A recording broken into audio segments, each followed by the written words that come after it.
All right, good evening, everyone, and welcome to Green White Checkered TV. We are here at the Super Speedway Series tonight, the Area 51 Super Speedway Xfinity Series, apologies, race number 2 of the season here at Talladega once again. And of course, happy Mother's Day to all the moms here supporting their favorite drivers, kids, wives, moms. I'll say there's a lot of options, and of course, selfishly, my wife and my mom as well. So definitely happy Mother's Day to those watching, and definitely hope you all had a wonderful Mother's Day. And so now I'll say we're back to business though over here, and it's time to get qualifying for our race this evening. So right now, drivers putting down their laps this as always, and of course, as scheduled, 75 laps are scheduled race distance, but of course we know there's always those 3 potential attempts of a green white checkered, and we'll see if that comes into play or not. Of course, the all-important one fast repair as well, kind of a mulligan, if you will, just in case things don't go quite to plan. So we'll see if that comes into play for any of our drivers this evening. And of course, last week's race, I'm trying to remember. Obviously last week Talladega once again. I gotta pull up the stats on that one to see how that all went down, because we are getting busy over here at Green White Checker TV. Back to 4 nights a week with Area 51, with Nick Chambrone running the Monday Next Gen Series. Been some wild finishes to the last 2 races over there, and of course, back over with, myself, Boomer Logan, Matt Wagner.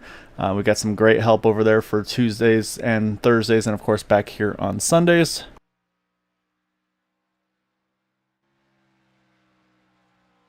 And yeah, last week it was JD Crow getting the big win. And actually, yeah, if I'm not mistaken, yeah, JD Crow, Todd Siebels, Eric Laurie, the ones able to get to those top 3 spots, but then Dan Harrington and Cody Nagels able to crack the top 5 in that race. So what that means is for JD, he's got a small advantage in the points coming into tonight. 6 points over Todd Siebels in that number 45 as drivers putting down their qualifying laps as we speak. And of course, got to keep an eye out on our defending champion, that 41 of Pierre de Borgia. So we'll have to see what he's got in store here as well for these guys. And going to double check and keep an eye and see. So we're going to try to pull some drivers in here as we have the opportunities to. So we'll see what we can get going on.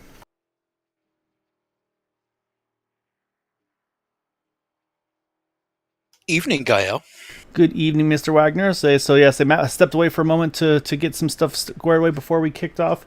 And I know the driver we're planning on chatting with, it looks like he's on track right now, putting down some lap time. So we definitely don't want to interfere with that qualifying lap. So we'll see what they've got in store.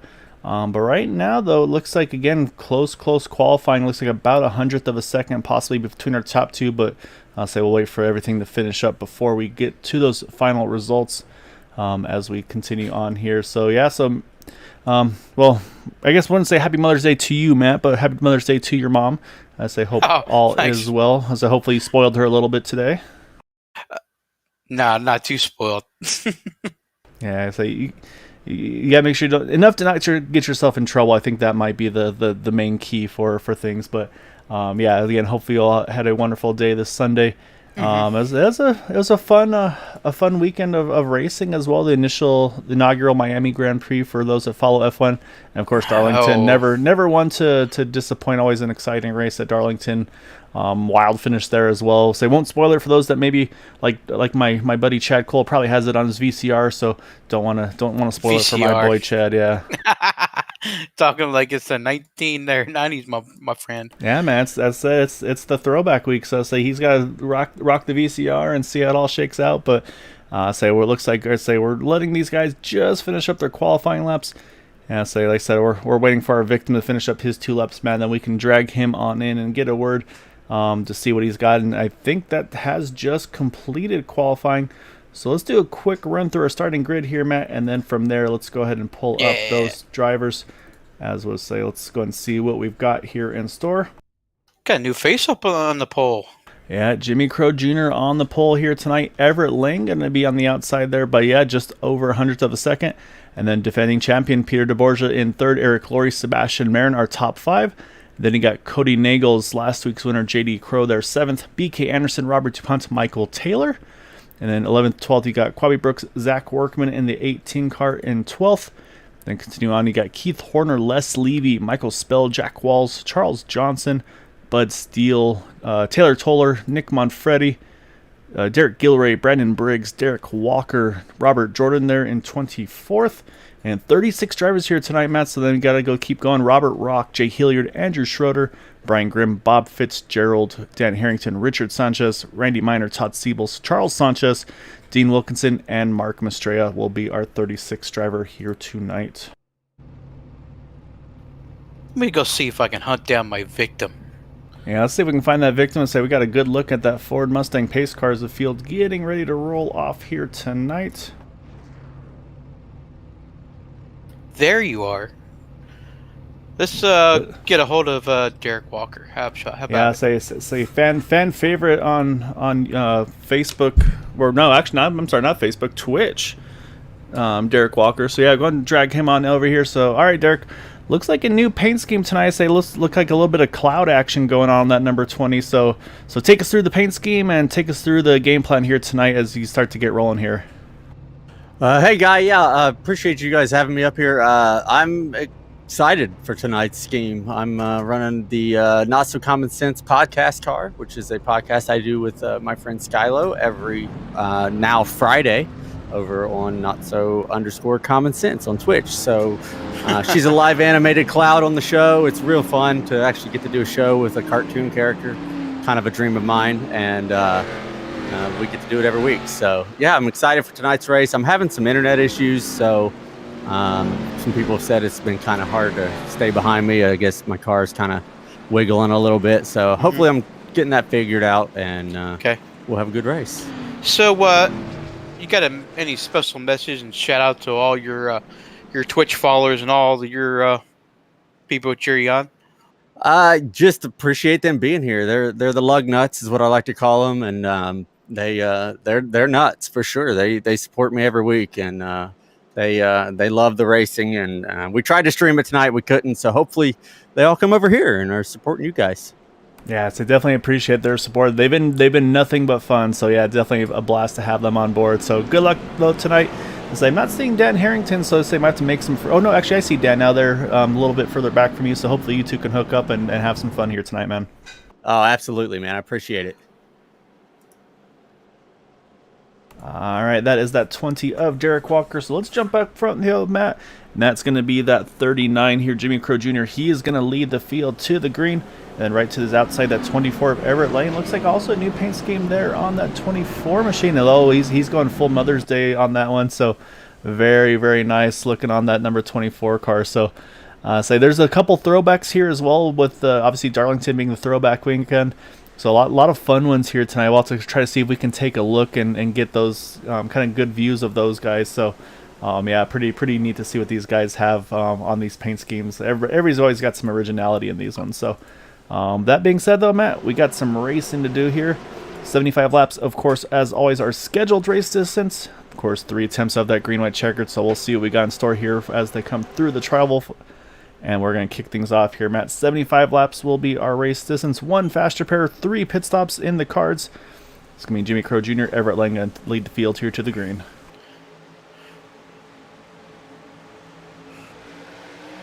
And we're off and running. Yeah, we are down and away. So, and yeah, you see again, Happy Mother's Day to all moms on that 24 of Jimmy Crow Jr. Or sorry, Everett Lane. I apologize. So yeah, pretty cool little shout out there. He's able to pull off and he's getting a good kick on the start there. He's got good help from Eric Laurie. And again, defending champion there, Peter DeBorgia, pushing the 39 here as well. So we'll see what lane goes first. Not a big surprise here. Sebastian Marin quick to the top there. Going to try to get that third line rolling here, but at the moment, no real takers to see if they want to push him along there. So we'll see if he kind of pushes forward late in a little bit, or does he keep dropping back? Well, he does have one helper. Yeah, so he's got one. It's a fair bit back, though, so we'll have to keep an eye and see. And I think that is Les Levy, if I'm not mistaken there. You are correct, but sir. Right now, though, that outside lane starting to charge. It's going to be tight at the start-finish line, Matt. We'll see who gets lap number 1. And, man, I couldn't tell who that was between Everett Lane and Jimmy Crow Jr., so we'll... Jimmy by 0.002 of a second. All right, there you go. So lap led for the third, and also a bonus point for the pole position as well. But that's just how tight it's going to be. And these guys are already pushing and shoving very hard here, as Everett Lane just starting to get a nose ahead as we head back down the backstretch here. And yeah, that third lane hasn't really kicked off there. And I'm trying to see where's Sebastian Marin, where he kind of lined back up there. Yeah, he's lost a handful of spots there in that number 23. So not the initial start he was hoping for. Oh, no, not at all. I do see one little paint scheme that really catches my eye. How about that old Harry Gant scheme? Yeah, I was looking at that Skull Bandit there. Yeah, trying to see where he is hiding on track here. I think that is Taylor Toller, if I'm not mistaken. Yep, there he is in that 33 Skull Bandit. So yeah, there are a couple throwbacks. You got the 33 right there, and then not too far behind him there, the 6 of Bud Steele. Say he's got that Marty Robbins purple and yellow paint scheme there as well. So like I said, got a couple throwbacks, couple of a Mother's Day paint scheme. Yeah, I was looking at that. A perpetual throwback, if you will, for the Days of Thunder, though, for Derek Gilray in that Flow Racing Super Flow car. So yeah, so a lot of fun paint schemes here. We'll have to kind of see as things ebb and flow. And I got the New York Yankees car, Andrew Schroeder as well in that 048. We'll definitely get some time to check out that one. And then BK Anderson, always one for some interesting paint schemes, trying to spot what that 32's got on board here tonight. As it's very colorful, but I can't quite make it out. We'll have to get a closer view at some point here tonight. I had know what to make of that one. Yeah, we'll definitely spot it out at some point here tonight. But right now, though, we stay 2 by 2. I know what it is. It looks like Rainbow Bright, if I'm not mistaken. Let's look out the back, and that does look a bit like the My Little Pony. My Little Pony. Ah. If I'm not mistaken, we're looking out the back there of Cody Nagels here, trying to get a view, but yeah. So let's say a lot of fun ones here tonight. Yeah, no, that definitely is a pony on the side and back there. I'll say so. Maybe if we get an opportunity, we'll quiz him. We're gonna do some My Little Pony trivia on BK Anderson, see if he's up top on it tonight. I'm saying maybe Michelle. I don't know if you have any insight as well, maybe where maybe BK got the interest in the My Little Ponies. But yeah, it's good fun here as we start lap number 5 though, Matt. And right now it's pretty much stay 2 by 2. Nothing too crazy.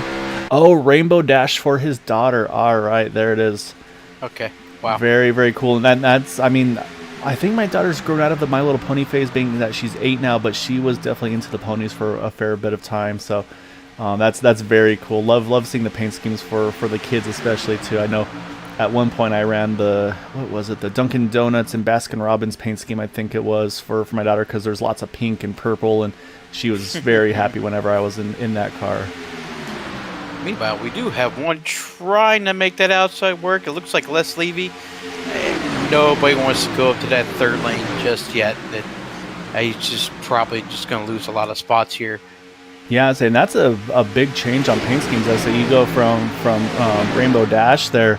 You got skulls on the door of that 62 cars on the, looks like checkered flag sponsorship on the side of that thing. So say definitely a big change of maybe sponsors and interests, if you will. So but right now though, these guys staying pretty active up front there. Like I said, still 2 by 2. I think I saw someone try to pick up less. I'm not mistaken, it probably was Sebastian Marin. And oh no, actually I'm wrong. It's the 048 there, Andrew Schroeder, like mentioned, that New York Yankees machine. So he's trying to pick up in there as well. Then a little further back though, Matt, we've got the TW Brigade, I think you can call it at this point there. You got Dean Wilkinson's right there. Who else we got there? Randy Miner, Robert Rock, Jay Hilliard's in that mix. Todd Siebels, Brian Grimm. I mean, so you've got most of TW. Just I say this is what we're used to seeing with TW. They just kind of go cruise control early, save some fuel, and then wait to make those big moves later in the run. But right now, I say everybody's minding their P's and Q's. Like I said, I say maybe everybody playing nice just in case mom's watching tonight. Yeah, everybody's relatively calm. I'm not really seeing any big, huge runs on the outside. Now, there's a lot of people who's trying to make it work. It's just nobody wants to go with them. Oh, we got some big bobbles there. Sebastian Marin, yeah, it looks like we're 4 wide up here by that 23 car.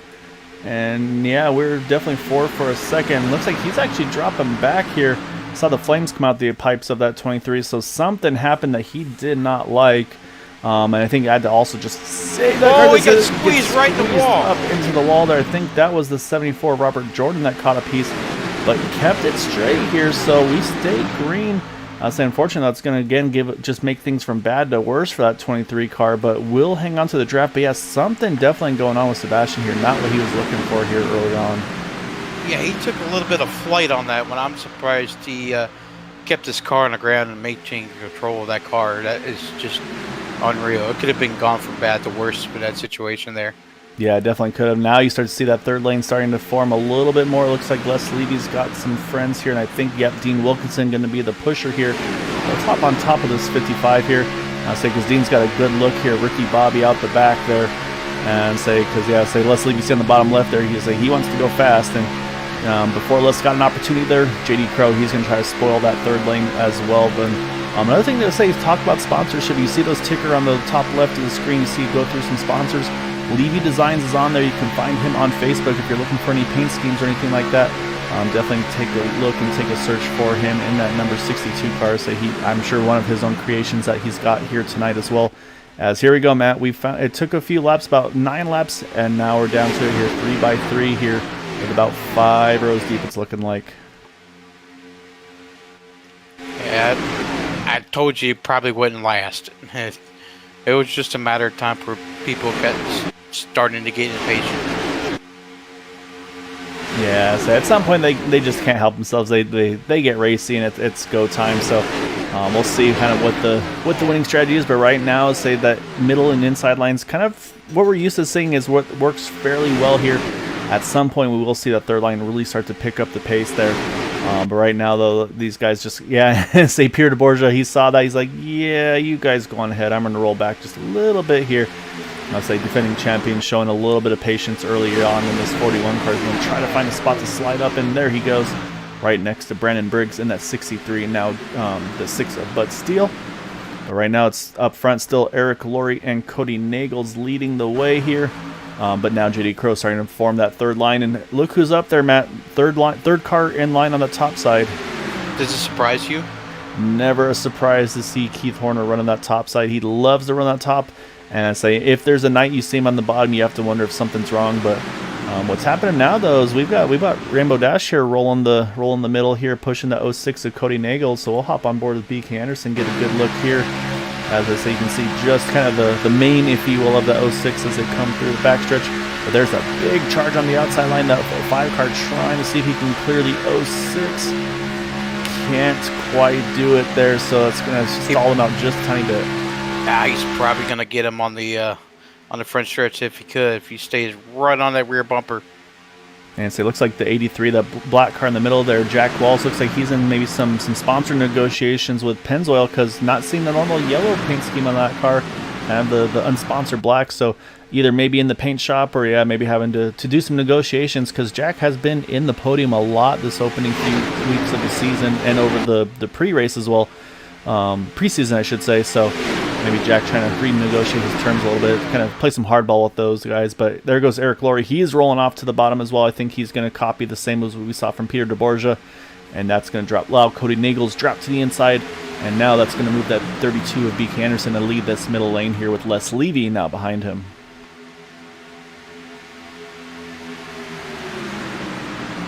I'm worried about the 55. How long has he been on that back bumper of the 5 car? I'm worried about the engine temp just a bit. It looks like Dean's been staggering off a fair bit here and there just to try to keep those temps cool. And that's the thing these guys are so good at, Matt, is they know if they need to stagger left, stagger right, just based on what's going on around them. As we'll hop on board actually with Dean as we talk about him here.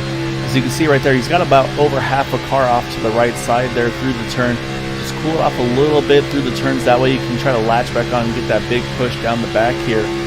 But yeah, you're right though. So he's definitely been on the push mode for a good chunk of this one here. So yeah, definitely got to keep an eye on that, on the drafting, and of course on those temperatures. So far, so good. We're about about 5 rows deep.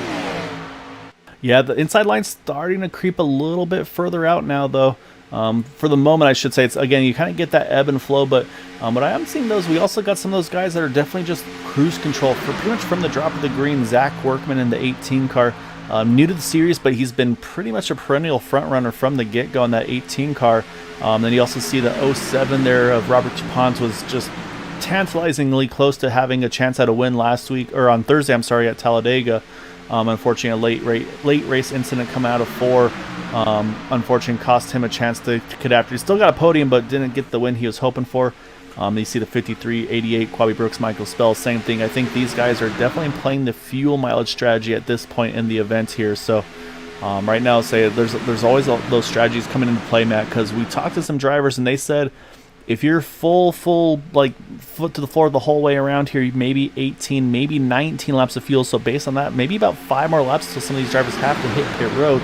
Then some of these guys saving probably could go to at least like 22, 23. So definitely a big range that could come into play here as you see JD Crow finally able to clear the middle lane there in front of BK Anderson. That's going to release Dean Wilkinson now in that third lane here. What I was told, these cars have 11.6 gallons. I think it got reduced just a little bit. Yeah, I think the fuel between last season and this season, they dropped the fuel tanks just a little bit in these cars to kind of put them back from the 2-stop strategy where we saw before they could go about that 20 26, 27, yeah, something like that, to now being able to force the third pit stop, which honestly, I mean, it opens up a lot of strategy because you can pick and choose how you want to split those 3 pit stops up a little bit. So, of course, you can run the 2 long, run the last one super short. It gives a lot to play with here. So, what we do see, though, unfortunately, one of the drivers that lost touch with the draft early on, they're just about to catch up to that 74 Robert Jordan. We saw him, unfortunately, making that contact with the 23 earlier. But he's going to look in his mirror, and he's got just a 3x3 train behind him. This is where you get a little nervous, because if you're the leaders, you're hoping you're communicating, saying, hey, we need to get you to the apron because we can't go anywhere else. So we'll see. And there he goes. He's going to drop to the apron. Looks like he's going to keep it held. And saying definitely Talladega, definitely a much easier place to do so. Of course, now the problem is that generosity puts you at risk of losing that draft, so he's going to have to try to tag onto the back of these guys, and I don't think he's going to get it there. And so unfortunately, that's going to really hurt that 74. Oh, a little bit of a bobble up the front here. Yeah, big bobble up front. As soon as we switched the cameras, they were getting dicey.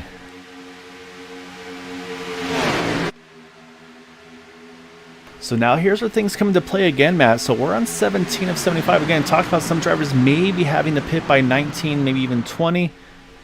If you're in that third lane and you're starting to get tight on fuel, I mean, other than having to pretty much just kind of pull the parachute and drop to the back and try to find a way down, I mean, what do you do here? I mean, if you're Dean Wilkinson, you've been running this third lane for a little while now, so you've kind of run the long distance around. He's been pushing.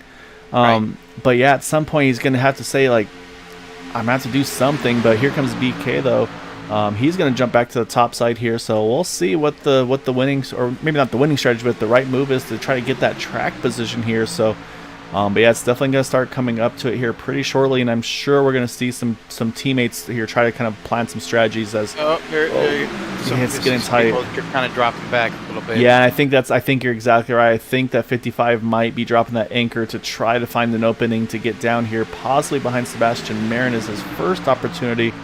But that third lane just hasn't worked out. So this is going to get pretty dicey here in the next lap or so. Yep, there goes Dean, pretty aggressive to the inside.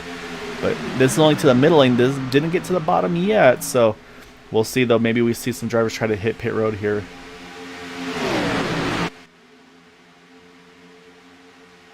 Yeah, some of those guys who were running 3 wide probably going to have to bite the bullet and fall back. Yeah, so far no takers, though, so we continue to stay on track here as we start lap number 19. You see now Jack Walls, he started to creep up into the mix there as well in that number 83 on the third car on the outside line. And also the 16, Michael Taylor, he's done a good job as well as kind of getting himself now up into this main pack. Qualified well as well, started in the top 10. Now just starting to gain a little bit. This is where, again, some drivers are going to try to make that big push. And once again, here comes that 55 Dean Wilkinson. He dropped to the back there, but now he's decided to pick it back up again. A little surprising here.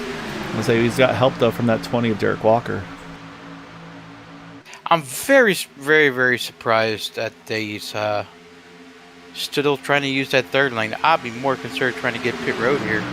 Yeah, I'm a little surprised these guys have been aggressive as they are to go back to that third lane. So, and say on YouTube, is one of our viewers asking what highway this is, and yeah, exactly right. I say at this point, it's definitely a bit of a traffic jam, but right now, I say it's about to be a race to pit road to get fuel in these cars. So we'll see what the right choice is. As you see, Dylan Harrington was trying to squeeze in there in front of the 46, and I mean if he didn't fit, he was gonna make him fit. There's going to be a lot of checking up here probably the next couple of laps here. People trying to get to the bottom. This is going to get pretty dicey right now, I think, Matt, because I think this is probably about the lap where a handful of drivers are going to have to pit. Again, if you're in that middle outside loop, there's Dean Wilkinson, a big move to the inside, to the middle. Does anybody duck? Again, no pits yet, so very surprised. I really thought we'd see at least a group of drivers hit pit road at this point, try to do something different, kind of split the strategies maybe a little bit. Because we have seen a lot of times there's some big moves there. So, but so far these guys are just sipping fuel, it looks like, in these cars. Well, we'll get an exact fuel number here once they do their pit stop here. Yeah, exactly right. I do see, again, I think that third lane starting to try to find some openings to drop down in here. But the problem is, like, I mean, if you're the 20 of Derek Walker, if you want to get to the bottom, you can't, because you got the 16 there, and you can't roll out of it, because you're just going to get completely run over by the 32 as well. So like I said, these guys are kind of in a rock and a hard place. So we'll once again here see. I mean, like I said, I'm honestly super surprised nobody's hit pit road yet. Yeah, we'll find out right here. Yet again, nobody pits, Matt. This is interesting here. Well, this is new for us. So they changed the fuel. I'm quite curious if they can go 23 laps here. Well, that's the thing now, is that with everybody going as far as they have, I'm getting to the point now wondering, can anybody that's been just saving this whole field run, could anybody maybe pull off the two-stopper still if they can get a good in and out lap? So it's going to get very interesting maybe, here. Yeah, I totally agree with you, guys. Maybe drivers are trying to pull that strategy. I mean, it's not a bad idea. I'll be trying doing that the same myself. Yeah, I mean, if you can save, over 40 seconds or so in the in and outs and all that, I mean, that's definitely worth something. So we'll see here. And so far, like I said, no takers yet. Continues to be no takers once again, Matt. So, I mean, we're starting 23. So at this point, I think someone's going to try, and maybe that's what they've seen, is maybe the pace has done something where it's just been slow enough. But, I mean, and again, I mean, Cody Nagels, he's been leading a big chunk of this race in that 06 car. And he's still out there as well. So, yeah, so these guys must be getting some pretty good mileage on track right now. Dude, that 20 car, that's the only car really not saving. Running the higher groove. Yeah, leading and running the high groove. Yeah, so that's kind of the combo of bad mileage there, running the longer distance and having to just stay foot to the floor. So we'll see. I say we're going to start 24s. Again, these guys, I see a lot of movement now. I wonder if there's some communications. Oh, Dean Wilkinson, a little bobble there as well. I think, yeah, I was going to say, I think we're going to see some takers, and that's going to be Robert Dupont, the first to hit. But looks like he might be a lonely man. Oh, got a little contact. Derek Walker's in the wall. Oh, got more cars. Oh, yeah. Oh, big hit by the 37. Yeah, we have a big wreck here in the front stretch. And so that was kind of the concern, is everybody was stacking up so much. So honestly, this could be a perfect opportunity for Robert Dupont and Randy Minor, because they were already on pit road as the yellow flew. But yeah, unfortunately though, 32 looks like Beak Anderson, some involvement. Oh, Bob Fitzgerald, that car very destroyed. Also saw Keith Horner, some pretty significant damage as well. So it looks like a big chunk of drivers here involved. So that's going to put us under yellow. Cody Nagel is going to be our race leader. I think they are waiting for the pace car, if I'm not mistaken. But we'll go back. Let's take a look here, Matt.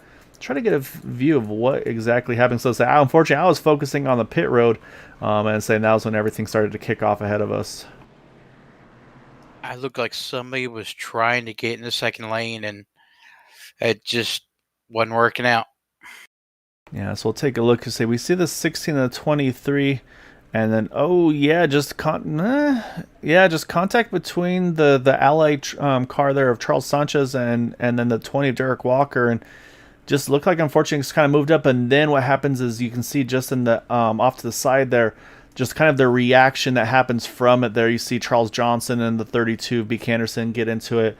And then nowhere for some of these other drivers to go there. And actually a little bit of air for the 37 there in that Hooters car. And then, yeah, there's the 510, the 08. Nick Manfredi just squeaked by there on the inside of those guys as well. So, yeah, unfortunately, a number of drivers here with some pretty significant damage. But that being said, though, Matt, let's jump back live because leaders are on their way to pit road now. We got pit stops. Yep, Cody Nagel's leading the way. And again, with the timing of this yellow, Matt, I think we're also going to see a lot of drivers top off on that one to go here.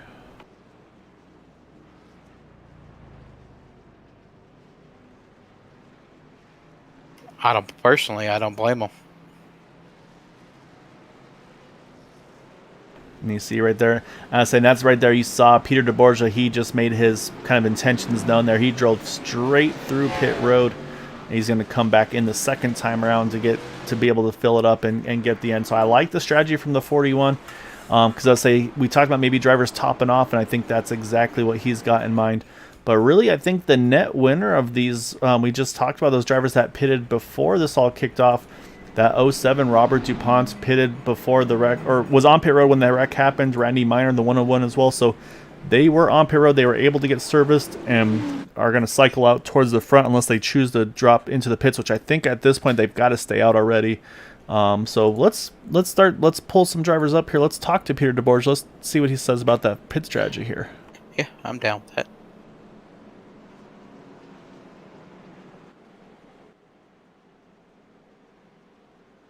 All right, so we're going to pull our defending champion, Peter DeBorgia, in and say making some intentions known there. We mentioned the timing of the yellow, a really good opportunity to maybe try to top off, get the one to go, maybe try to pull a one-stopper to the end, because you guys are getting better mileage than I was anticipating, honestly, during the practice talking to some drivers. So you just rolled straight on through. Is that just exactly that plan to kind of get the clean air up front, maybe snag a lap and then hit pit road and see if you can play that fuel mileage game, or what's the thoughts here?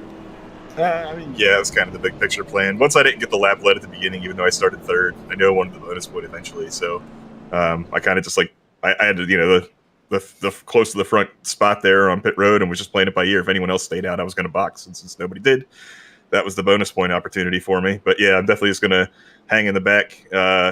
Every lap that you can save on this second stint by playing it safe in the back and saving fuel is, if we go green the rest of the way, an extra lap that you get for green, white, checkered insurance if that happens. So I don't know if the rest of my team's thinking that way, but I'm thinking big picture for sure. I think some of the guys here are, they like seeing their name on the broadcast and, doing some fun stuff. So they might not be on the same plan I am, but that's okay.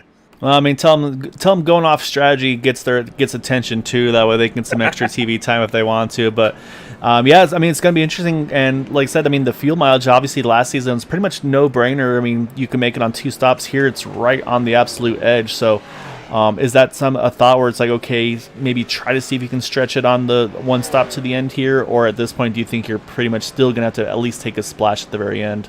I think everyone in here hopes that they can make it on 1 stop. I don't think anyone's going to try and 2 stop. I'd be shocked if anyone drops down pit road and tries to split it on laps 40 and 60 or something. I think everyone out there has that intention, but I don't know if the guys up front can. If they're up front in this stint, they probably can't be up front in the next stint because they'll have to save that extra lap or 2. But yeah, I would imagine 25 seems like a good target. Eric and JD were leading a bunch of laps there, and they could have made it to 25. So we're going to be restarting on this caution on lap 27. So, yeah, I think we should all be able to make it to 50 and thus make it to 75 in the next one, no problem. All right, well, let's say we'll get you back up to your teammates, man. Good luck the rest of the way, and we'll see how that strategy plays out, sir. Appreciate it so much. Good luck, guys. See you, bye. All right, so that's our defending champion. And he, like I said, it sounds like these guys they feel pretty confident that they can make it to the end here, Matt. So we'll have to see how it all pans out. But unfortunately for those that did not have the luck, Eric Laurie looks like he had to take a tow. He's still sitting on pit road. Derek Walker, definitely a lengthy pit stop for him, about 47 seconds.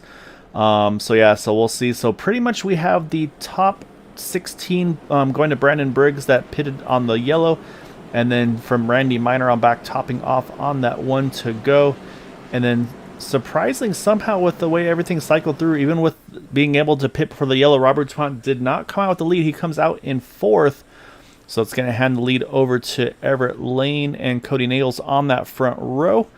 So we're going to get this thing back going here. And let's say, like Peter said, they're starting this one on 27. So it's going to be a little shorter distance here. We'll see if the 06 goes a little early, but looks like right now they're going to wait for that green to fly. But again, a lot of single file cars here. They're going to have to be very careful about not losing this draft on this restart here as we get back to green. But look at Les Levy. He is ready. He is locked on the back bumper of that 24 car as we get back to green.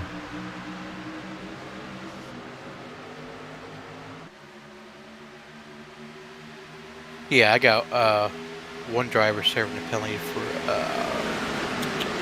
avoiding an accident. That's unfortunate. He's stuck on pit road. Oh, yeah. Looks like, the 29 Nick Manfredi. Yeah, I think I saw they had to go kind of through the pits to avoid it. And so let's say it's kind of at the discretion of if it's clearable or not. So unfortunately, it looks like not the case for that 29. So he's rolling out of pit road now. So he will stay on the lead lap for the moment, but of course, no drafting help as they run here. But on the restart, though, Everett Lane got a good push, able to clear the 06 of Cody. That's going to allow Everett Lane to take over the point here once again in the number 24 machine. So we'll see.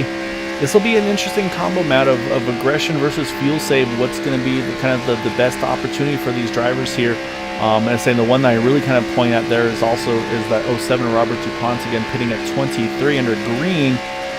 Might have to kind of just play a little bit extra cautious because he's going to have a little less fuel than the rest of those guys, of course, with him staying out. Yeah, it's a big gamble. I just, this early in the race, that's probably a no for me. I want to say the nice part is, though, the 07's in pretty much prime position here. The third car in the inside lane, you can just kind of roll out of it and just basically save fuel. You don't have to get right on the bumper of the 06. It's really the 06's job to really push the 24.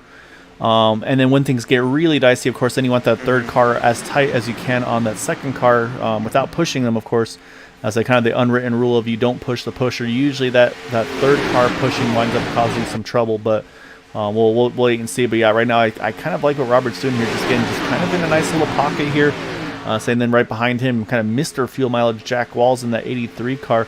I say got a big win on the Indy Series over at Kansas, I believe it was, working the fuel mileage, and he was able to knock off a win there, and when it counted, keep the track position. So I'll say if we know one driver is able to save fuel, Jack Walls definitely was one of the names that you put towards the top of that list. Oh, got a little bit of a bobble. Oh boy, yeah. That's not a good one. Yeah. Yeah, Andrew Schroeder looked like he just kind of got a tank slapper. I'm not sure if it was a bump gone wrong or what happened, but he kind of got behind on it. And yeah, it's going to bring the yellow back out here. That's a huge break, though, that we mentioned. Well, actually, Nick Manfredi's back on pit road, so I'm not sure about that. But yeah, unfortunately, though, Andrew Schroeder looks like he's going to get the worst of it on that one. Believe there's some other drivers involved as well. I think Jimmy Crow Jr. may have gone through the grass a little bit. Oh, BK Anderson also on pit road here. Actually backwards on pit road, so not what he's looking for as well. So let's go back once more here, Matt. Take a look. Oh, Bob Fitzgerald, the hood of that car is gone as well. So oh boy, yeah, unfortunately another yellow here. But we'll take a look and see how this all kicked off there, because yeah, it was right around Andrew Schroeder here. So we'll go back and we'll watch that. Because actually, yeah, that car's already starting to step out. So let's back it up just a little more here. And he was actually on his own, so kind of an odd situation here. Not sure, because he's in a nice little spot here as he enters 3.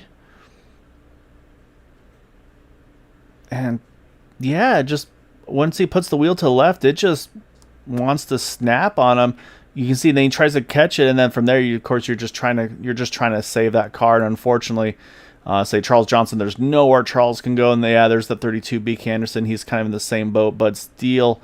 And then there's the 32 as well as they go up into the wall. So, and yeah, here comes the 08, and he gets a little piece. Oh, we got pit stops, Gaio. All right, we'll take a look at those pit stops. Let's switch back over to them. As we've got a few drivers going off through the grass there. But yeah, let's go back live here. Watch pit stops as Jack Walls, Michael Spell stay out here, Matt. So we'll see how that comes into play. But I like this strategy right now, because this definitely puts you in the window here from at this point to make it on one more stop to the end. So I'm okay with this pit decision. I think this is actually a really good call, because it looks like Everett Lane's going to roll out of here already here and stay in the top 5. So I think that's definitely the good choice there for the 24.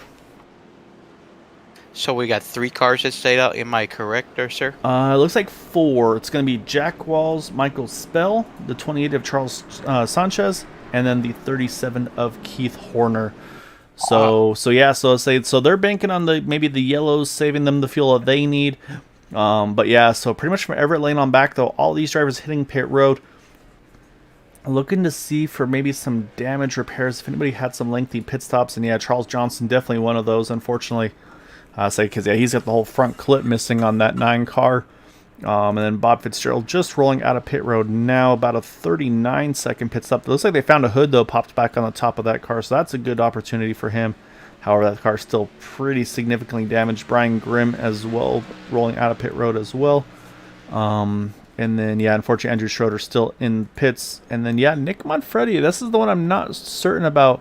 But, I mean, he pitted pretty much when that wreck happened there, so he's still showing us 2 down, so kind of an odd situation for this number 29 car. So yeah, we'll have to wait and see. But I think what we do here, though, Matt, I said while we have a moment, we'll step away for just a bit here. When we get back to 1 to go, we'll come back live here. We'll take a break, get some water, and then we'll rejoin here on this restart. So stay tuned, everyone.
All right, so lights are off the pace car coming down the backstretch.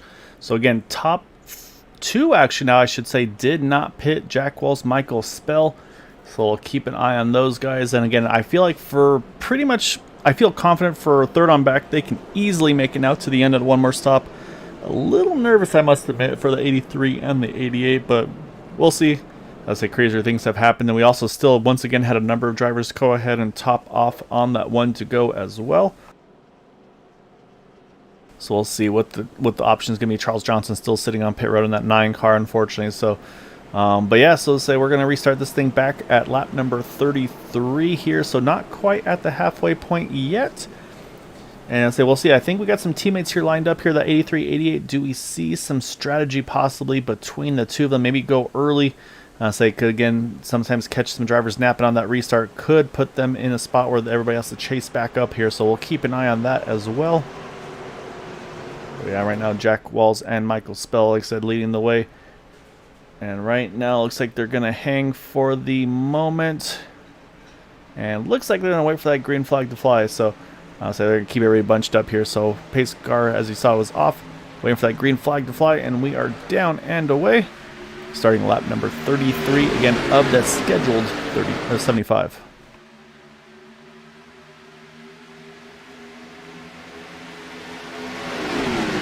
Big move there at lane, actually jumping to the top side to pick up Michael Spell here. Kind of thought he maybe just really wants to be on that top lane. I think maybe he thinks, hey, if I can push Michael to the front, then he drops down. I can then take over the lead on that second lane once again. So, and yeah, unfortunately, BK, the Sparkle Pony, or no, I say I gotta get the pony name right before I get in trouble here. Rainbow Dash, apologies. Yeah, Rainbow Dash may be cursed. You might not be wrong there. So. It was looking good though. Saying definitely loved what you were doing there for your daughter. That's a lot of fun to see. But yeah, sorry for your bad luck tonight, man. But definitely know we'll be seeing more of you over the course of the season and in front and contention. So maybe see if your daughter's got a second favorite sponsor or paint scheme to go with to maybe spare you a little bit of difficulty. However, up front though, it is getting busy here quick, Matt. Say they were wasting no time to get that third lane. I think that pit stop there, I think that fuel number has really opened up opportunities, and now they're like, you know what? We don't need to worry about fuel. Let's just race. So you see the 06 of Cody Nagels. He was able to jump back in front of Everett Lane, but here comes that third lane, though. That number 6, Bud Steele, in that Marty Robbins car. So he's getting good help from none other than that 37 of Keith Horner. Sebastian Marin's up there. Dean Wilkinson's up there. So not really any teammates up in this group, but still very stout drivers all together here. So that's a pretty strong foursome up here on that third lane.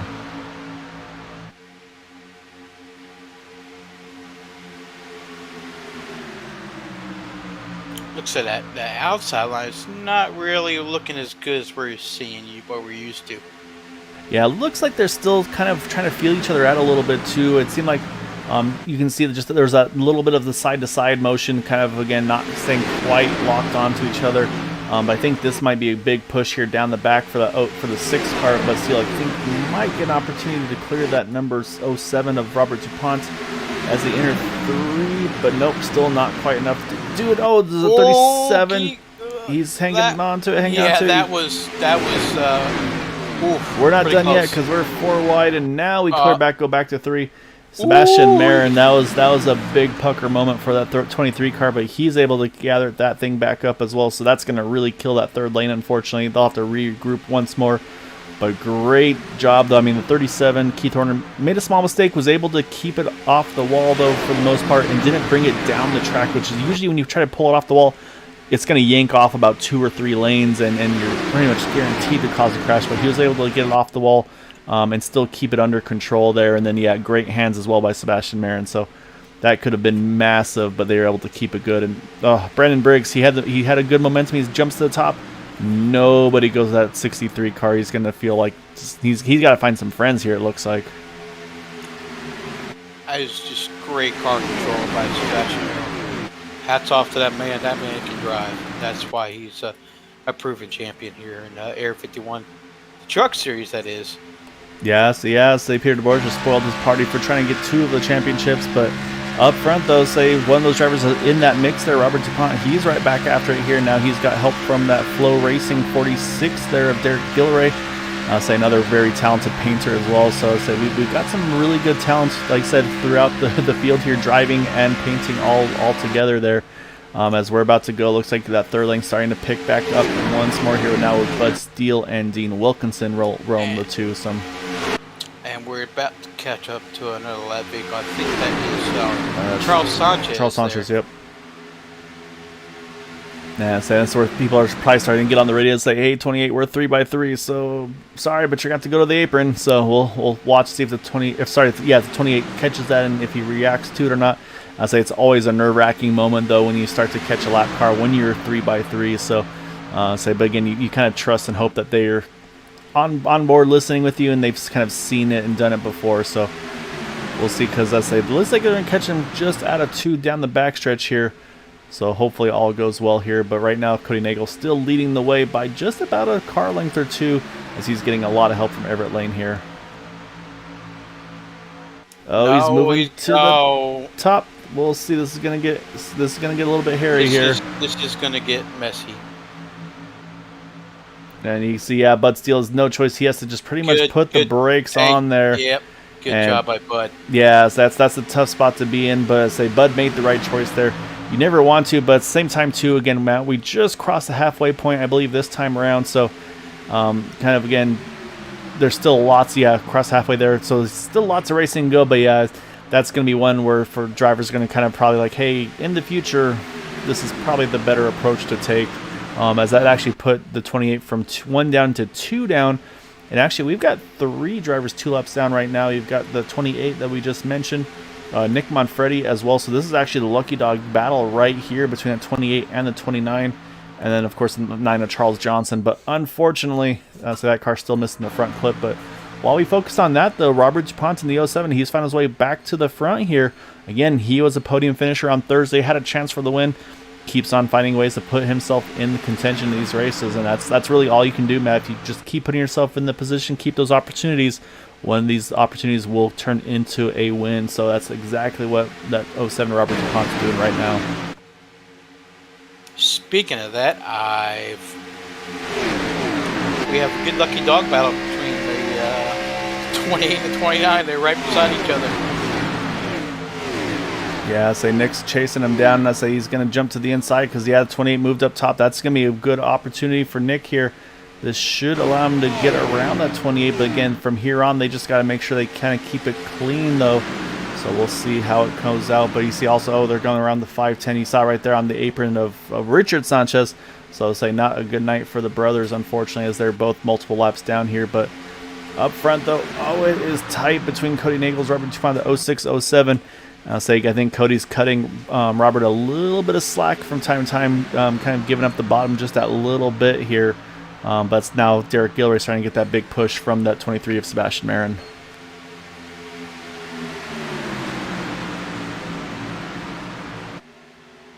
Well, Kyle, it took 2 laps, and we're back 3 wide again.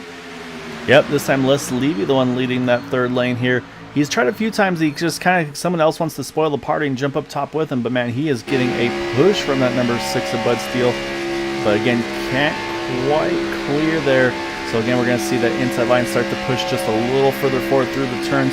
And also coming up on a couple of lap cars here. But looks like you can see right away there they're making the move, the obvious move to the apron there. So, again, hats off to those guys to do so. As they try to catch the drivers they go, it's the 74, and I believe it's probably also the 9 car. Yeah, indeed it is. So we stay 3x3 up front with, I think that time by Les Levy leading that lap.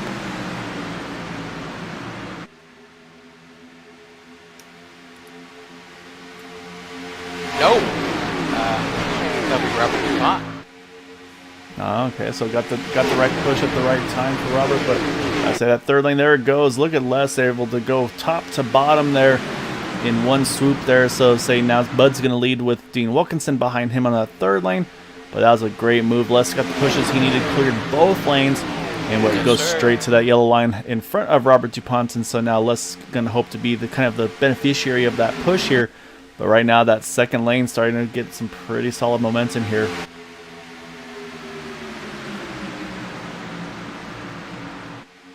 Yeah, that Derek Gilroy is being a hell of a push here.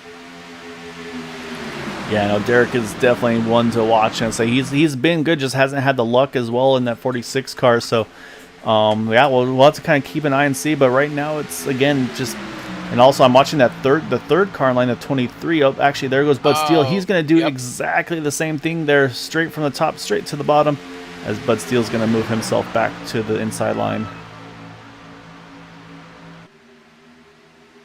Looks like the momentum's probably going to go with Cody Nichols here if he gets the right push here by Derek Gilray. Yeah, Cody's been living in the middle lane very well here tonight, so I do think that's probably the preferred place to be. I mean, we obviously you've seen twice now the third lane can work, but I think as a kind of a net for just staying towards the front and not really dropping too far back, I think the middle lane is the place to be. So yeah, and plus, I mean, it doesn't hurt to have great pushers as well, like the 46 and the 23 right behind. So we'll see. I say we still got lots of racing to go, Matt. Here we're on 44 of 75. Again, they pitted at around 30, 31. Yep. There goes the 06 there, drops to the inside lane. But look at Dean Wilkinson now in that third lane, almost cleared the 46, couldn't quite do it. Stays 3 by 3. But yeah, that third lane, even just with those three working very well together. Now, look who else is up to the front. We haven't seen all day that 23 car, Sebastian Marin, pushing that 46 of Derek Gilray. Yeah, same. If there's someone you want pushing you, it's probably Sebastian Marin. So I'll say it looked like the 46 able to lead a lap that time by. But yeah, so like I said, still lots to go here. And again, they've got about 15 laps since their last pit stop, Matt. So say right now we're at 31 to go. So still a little ways to go. I'm pretty sure one more stop will be what they need to make it to the end. The question, of course, is going to be how far some of these drivers decide to go. And then, of course, the two that stayed out, Jack Wells, Michael Spell, they're rolling back just a little bit here, just outside this main pack. So they're really going full fuel save, it looks like, in the 88 and the 83. So yeah, I'll say they went with the gamble. Now they're going for the fuel save. And I say the goal for them is they need to have some friends to say, hey, we got to pit at this lap. Hopefully they get some people to go with them. I mean, at the worst case scenario, at least they still have the two of each other to try to work together, would be my presumption. I'm looking for the other car that stayed out that one. Bud Steele, he's running third. Okay, if I remember correctly, that was. I think there were two others that stayed up. I think they actually wound up coming in the next time. So yeah, so right now it's actually just the 88 and the 83 cars that stayed out. So. Okay. Big move there, Derek Gilroy. He jumps to the bottom, and that's the move you got to do. I've learned from these guys. They say if you make an aggressive move from the middle to the bottom, that way it prevents that car pushing you to kind of keep drifting with you. So you have to be very, very kind of just forceful and direct with your move from lane to lane. That way, for instance, in this situation for Derek Gilroy, that way Sebastian Marin doesn't try to follow you through and make contact with Cody Nagel. So. Some things that I've learned from these guys over the course of season broadcasting, and it's something I would have never suspected, because to me, it's like, well, you don't want to make big, sharp, aggressive moves because you're just going to kind of startle the guys around you, like, what's this guy doing? But when I learned the context of it, it actually makes complete sense. And there goes Cody. He's going to jump up top there. So he's never one to pass up an opportunity to get a good push here to try to get back to the front. Obviously, it's a great strategical move, especially when you want to pull right in front of Sebastian Marin. Yeah, so that's if you're going to cut in front of somebody, that's a pretty good guy to do it to.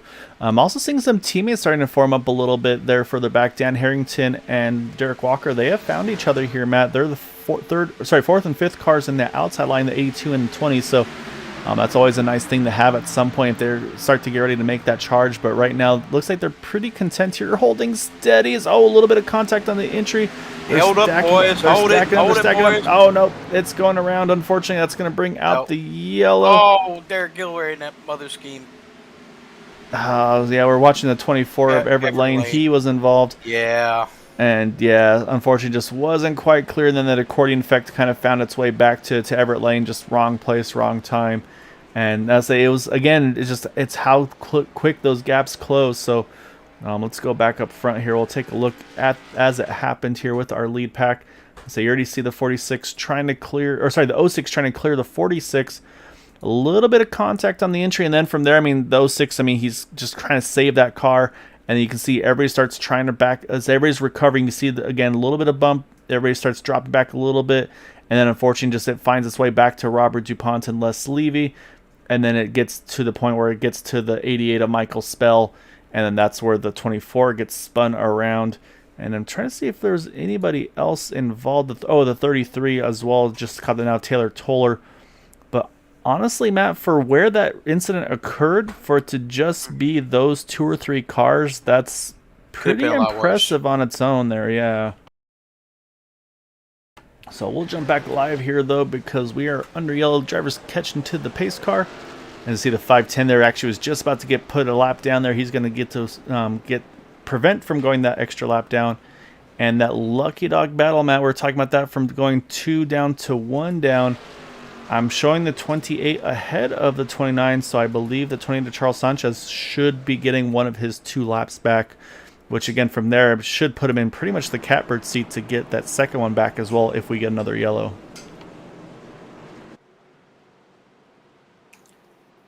Here's another thing, guy. It puts us really close to that fuel window there. You're right. As I say, we're going to be pitting here, coming to 26 to go, which means the restart's going to be at 24 to go. This is going to get dicey here. It's going to be all to play for. So I'll say we'll see if we see anybody do similar that we saw the that number 41 of Peter DeBorgia just kind of drive through the pits and then come in the second time around. So I'll say I'm watching Sebastian Marin, see if yep, there he goes. He's going to drive right through, same as we saw his teammate Peter DeBorgia do earlier. So let's go bug him now. Say we're going to bug this 23 car because he's been in the thick of it tonight. So let's see what he has to say. Every part of the action. Yeah, he's been in part of pretty much everything tonight. So Sebastian, we saw Peter do this exact same strategy. Stay out there, get a lap led, and then from there come in and duck in.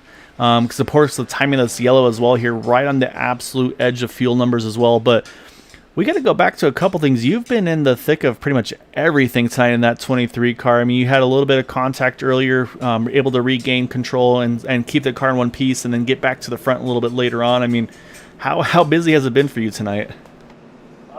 Feels like I've been in a pinball machine. I feel like I've been knocked around a lot. Now with that damage, I obviously, as you can see, it's not very fast while leading. So I knew I hadn't led a lap, so I thought this was my opportunity to lead one, so get that bonus point. And yeah, that yellow came out very interesting time. I kind of wish it came out a lap prior or 2, because I think when we're going to go back green, it's technically going to be, I think everybody should be able to make it. If you lead the whole way, you'll be close, but I think you'll still make it because we're going to go green on lap 51.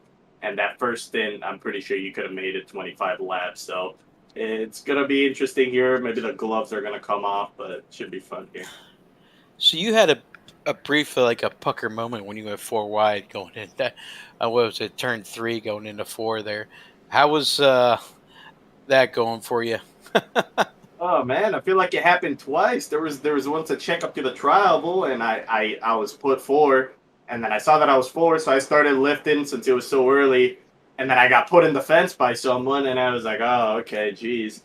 And then yeah, the one coming out of 3 and 4, Keith just hit the fence, and I hit him in the left rear, so luckily it didn't spin him, because I think him being stuck in the fence was the only thing that saved him from not getting spun. But yeah, it was a little nerve-wracking. Hopefully he stayed near the wall, because I don't know if he knew that we were 4 wide at that point. So yeah, I kind of been knocked around a little bit, but I still got my fast repair, so if we do get knocked out, still got another bullet to fire. So. All right, my man. We wish you the best of luck. We know you're in your pit stall right now, but hopefully you can pull out a win here. We'll see what happens here. Thanks, man. Appreciate it. All right, you see right there the winner off the pit road though for the drivers topping off. It's going to be the 18 of Zack Workman. And so we've been talking about him again. Say new to the league, new to the series, but he's been up front a lot this season. But we did have about 6 drivers stay out here, Matt, to decide they didn't want to do that top-off game. And so that's going to be Bud Steele, Cody Nagels, Michael Spell, Keith Horner, and Michael Taylor, and J.D. Crow. So that will be our top 6 for this restart. And then from there, everybody else is going to have to restart single file. So that's, of course, the next step in this thing here is the fact that all these guys, they got to make sure that they are quick on the gears here, not have any hiccups. And do need to mention that the 28 car did, I believe, get the wave around, so he should be, he's still in 28th. I believe now will be 1 down instead of 2 down, if I'm not mistaken. So I'm waiting for timing and scoring to update for me in that number 28. And yeah, there, yeah. So you see right there on the timing on the left there. Indeed, 1 lap down. Randy Minor, the last car on the lead lap here in that 101. And unfortunately, Nick Manfredi still trapped 2 down. Unfortunately, not being able to get around that 28 at the time of the yellow. Yeah, it's going to be very hard for Nick to get that lap back. Especially the only guy well, the next guy is like 1 down and he's 2 down. It's kind of bare impossible. Yeah, the only way that Nick gets a lap back is if there's a crash that Charles gets involved with that he does not. Basically, is the way it all kind of boils down to. So yeah, that's pretty unfortunate. Yeah, that's a tough deal. And saying it looks like it all kind of boiled back to unfortunately a penalty when trying to avoid that incident. So that's. It's one of those ones. It's definitely a tough pill to swallow as a driver. It's like, hey man, I was trying to do the right thing, and it's just that's part of racing. It's just you never know how it's going to go. But looking at the outside line here, it's a little bit kind of squirrely here. That 16 there of Michael Taylor's running way up top there outside of Bud Steele. So we'll keep an eye and see how this restart goes. But again, the only reason we see 3 up top there is they all pitted. The rest topped off, and the one that goes, they have to restart single file. As we're back to green, Cody Nagel's leading the field here. And like you said, Matt, 24 to go. It is going to be tight on that field number. And, of course, that's to regulation. Don't forget, there are those 3 attempts of a green light checkered show that come into play.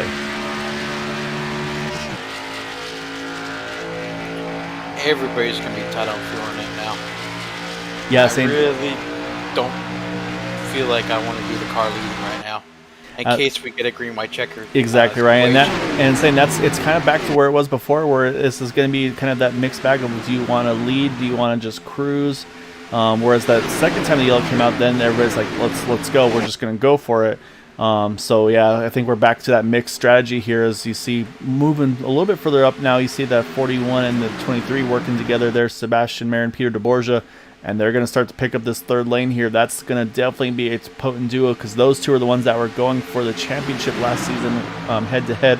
And also picking up that 18 is Zack Workman as well. So it looks like some of the teammates here starting to lock on together. So it's a good opportunity, because you can see that inside middle lanes, they are pretty spread apart here, Matt. So this should be a good chance for these 2 to make a big charge.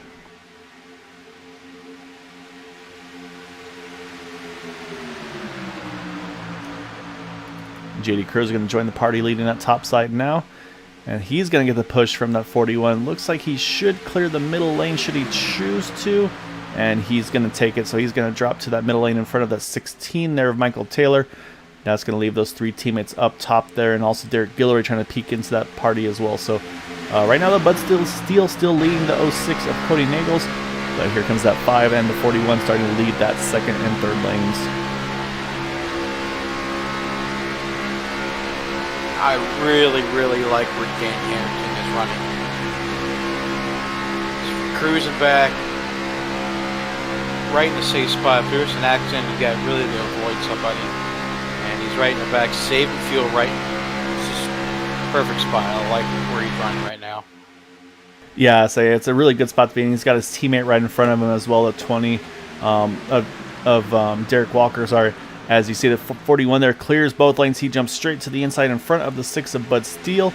So now you got teammates basically leading the 3 rows right now, Matt. You've got the 41 leading the bottom, the 5 in the middle, 23 up top. So I'll say if you're a team, I'll say you definitely like what you have here, because it's kind of all in your own control, in your own destiny. The problem, though, is they still have 21 more laps where they have to try to keep this in their own control, in their own destiny. Zack Workman just pushed to ever living, you know what, ahead of Sebastian Mayer. Just pushed him to the lead. Yeah, that was a big push, and that's going to give now Sebastian there the lead in front of the 41 of Peter DeBorgia. And then we'll see if Zach can get the favor returned by the 46 of Derek Guillory. And also see Jimmy Crow Jr. He's back into the mix here. He's been a little bit quiet earlier on after getting caught in one of those earlier incidents. And then, a little bit of tight quarters there entering turn 3, but they stay straight. Eric Laurie also peeking into the mix as well. So a lot of these teammates here, they've found their way to the front, and they're trying to make a big charge here. Yeah, that was a little bit of bobble, but the 18, oh almost contact between the 16 and 18 there. Yeah, awfully close again. there. That's twice now. It looks like the 16 and the 18. I think I'd say it's one of those things where what part of the track, like, where do you go again? And say it's the 18th. I feel like the 18th is maybe trying to squeeze just a little bit below the dotted line there. I think the 18, the 16 is trying to kind of use that dotted line. But yeah, these guys are starting to move a lot with one another, and it's definitely starting to get tight here. Yeah, it's just the product of the 18 trying to hold his line, trying to get a really good push from Dale Gilray right behind him. Oh, little bobble there through the turn. I think the 46 may have just made contact with the 18 through the turn, but they all contact. Oh, we're going to have cars going around. Hold it. We got a big one here. Yeah, yellow's out. 6 of Bud Steele's locked it down, and that's right there. You saw Bud Steele. He locked those tires down, Matt, and that prevented him from collecting a few other of the TW Motorsports drivers. But unfortunately, we do have a number of drivers involved in that one. Saying we'll go back and we'll look, and you see Jimmy Crow Jr., he's got a piece of it. It looks like the 28 of Charles Sanchez as well. And it looks like actually he may have retired from this one. Michael Spell looks like he's got some damage to the front clip as well. Saw a few have to go through pit road. So let's go back, Matt. Let's take another look at this yellow and try to get a better view of how it kicked off and kind of who all was involved, because there was definitely a number of drivers involved in this one here. Yeah, we got our one of our champions, Sebastian Marin, got involved, and I think it all started off with the 16 car. Oh yeah, 16 came down to the right rear of the 23, and then from there, I mean, it's just all bets are off pretty much. So you see Sebastian, he tries to hang on to it, and then they make contact again, and then I mean, yeah, it's a log jam behind them. I mean, you see the 39, the 88 there, the 06, the 16, and then they come right in front of the field here. Les Levy as well. Oh, the 24 car also gets a piece of it. And there's the 28 we just talked about. He gets into it as well here. And then, and then actually coming through there, catches the 53 along with the 37. And yeah, just unfortunately a number of drivers here involved in this one as well here, the 33 as well. So yeah, that's a tough one. As you see, there's Derek Walker doing a little bit of lawn mowing, but looks like getting through it clean here. Which is more than a lot of these drivers can be saying about their wreck situation there. So let's jump back live here, Matt, because I say once again have a lot of drivers on pit road. I say a lot of these drivers, though, I believe are going to be for damage repair, fast repairs. As you see Les Levy getting one done there. As you see the 06, Cody Nagel is going to have to do the same. Well, Gael, I think we talked about it. I think the 29 is going to get his lap back here. Yeah, with the it was easy. He didn't find his way through the traffic here.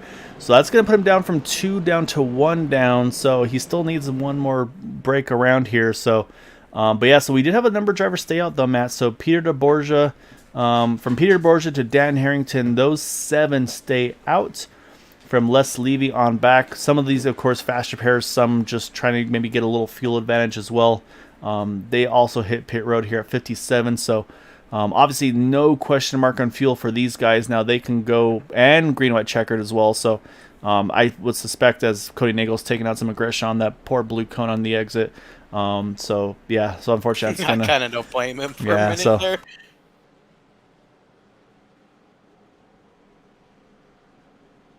Yeah, unfortunately, not the night for a lot of these drivers that they'd be hoping for. So. But yeah, talk about some of these drivers though up front though, and it looks like actually Keith Horner must have got through it unscathed. I thought he was involved in it, but that 37, 33, they look clean here and they didn't pit. So I mean, that's kind of the telltale that it's like, hey, we're good, we're not going to pit. So we do have those. We did have a number of drivers with some lengthy pit stops. Michael Spell was 55 seconds. Quaby Brooks was 40 seconds. 33 for Sebastian Marin, 34 for Zack Workman. So. Some drivers, again, trying to save those fast repairs. I think Sebastian's still trying to save his fast repair if he can. I'm trying to take a better look at that car to see. Actually, it's looking awful clean here, man. I think he may have actually used that fast repair, if I'm not mistaken. We'll see if we can get a better look at it on the other side. You can see the 18 still got some left rear damage, but I think the 23 may have indeed actually used his fast repair here.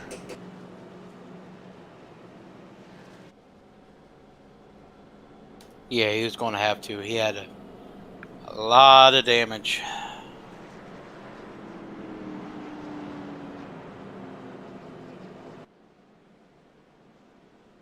So yeah, so we're going to get the one to go around here, Matt, and it's going to give us 16 to go on this restart the next time by.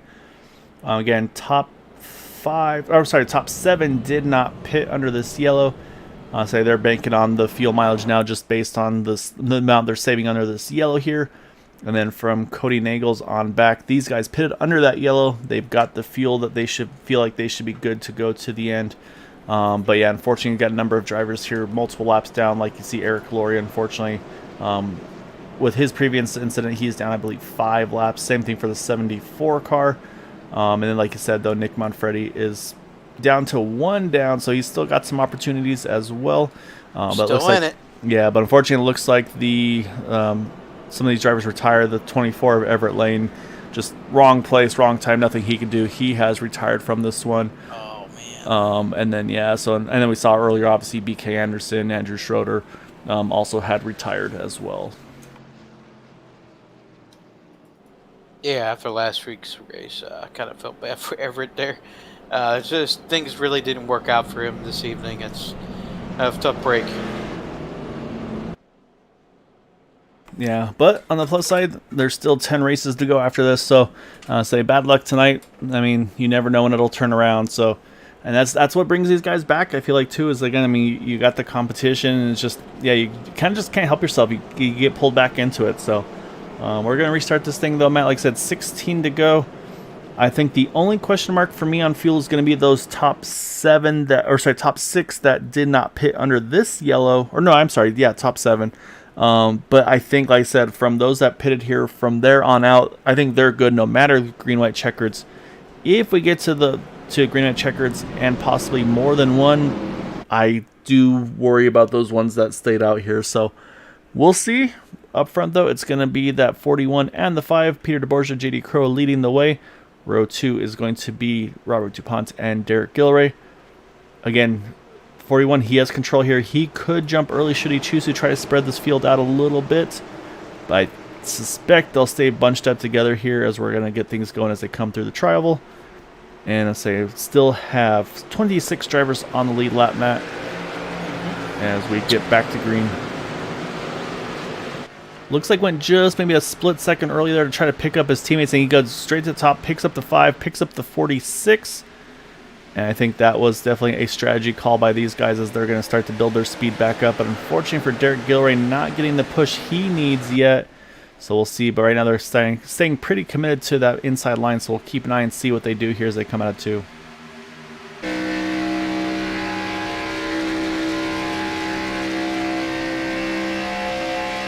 Yep, there they go. They're going to give up the bottom to pick up that 46 car of Derek Gilray. That's the teamwork we were just talking about. And you can see also, though, Matt, the field definitely very spread out. So I'll say right now, definitely a advantage here goes to the 07 Robert Dupont, as they say they're trying to pick up that teammate. And I say could be an opportunity for Keith Horner here as well. If one teammate decides maybe he could hop out in front of those guys. There's a little bit of bobble there through the tri-oval here. As I say, everybody's trying to capitalize and get every inch they can right now. But right now, Robert Dupont's definitely enjoying what he sees right now, which is clean air in front of him and a big push behind him. Well, Gael, it took just about a lap, and we're back 3 wide again.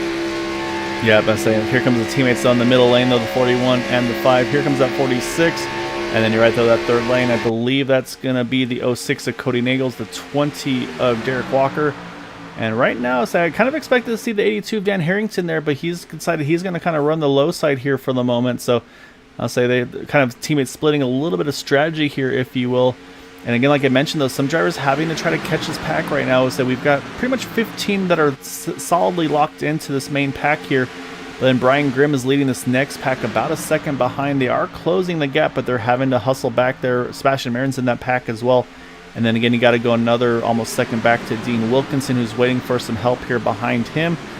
He'll pick up Zack Workman, Michael Spell, Quabi Brooks. Unfortunately, though, this pack here I'm not feeling too good about here, though, Matt. The Bud Steele, Bob Fitzgerald, Michael Taylor, say they are a bit further back here, and I do not think they're going to gain on those guys up in front of them right now.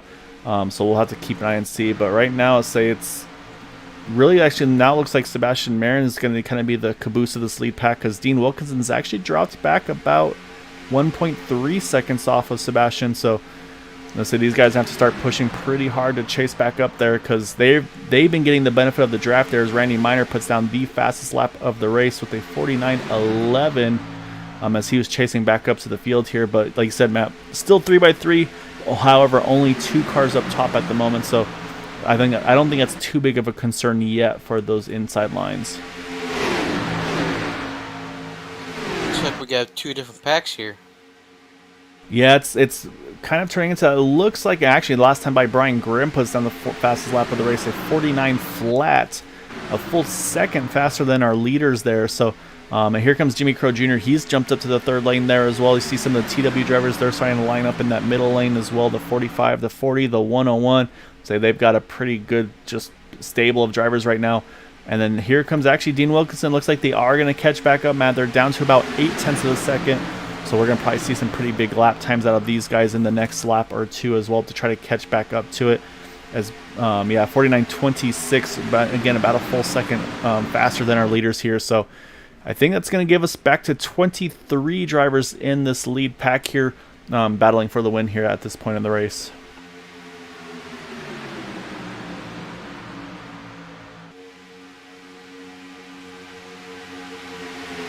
Up front though, Matt, not a lot has changed. Just say it's still the 07 and the 37 on the inside, 41.5 in the middle, and then the 62 and the 06 on the 3rd lane. And as soon as I say that, they're like, oh, you wanted us to change that up. There goes Keith Horner. He jumps to the outside. Robert Dupont, he picks up the 41 and Peter DeBorgia.